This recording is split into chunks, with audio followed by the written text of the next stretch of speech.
Congratulations. You just filled up your tank and left a massive chunk of your paycheck at the pump.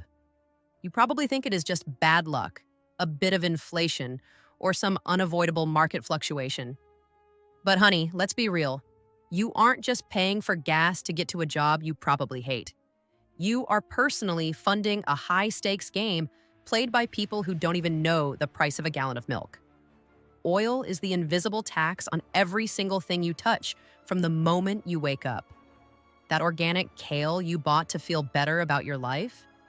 It was carried across the country by a massive truck burning diesel.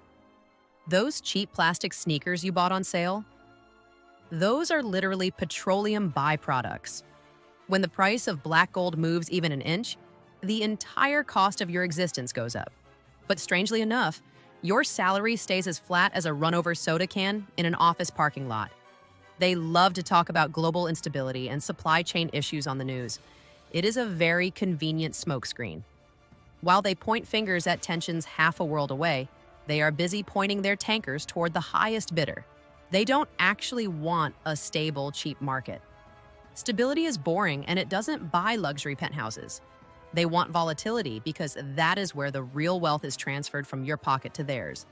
It is a global shell game, and your dusty car is the table where they take the bets. And please don't even get me started on the big green energy transition.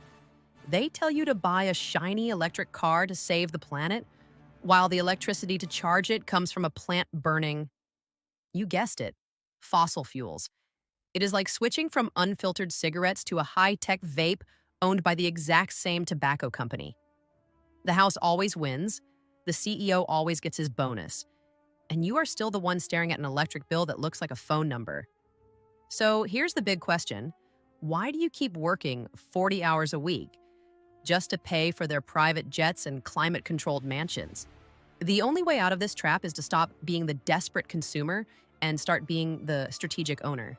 Wealthy people don't just pay the energy bill, they own the infrastructure. They own the pipes.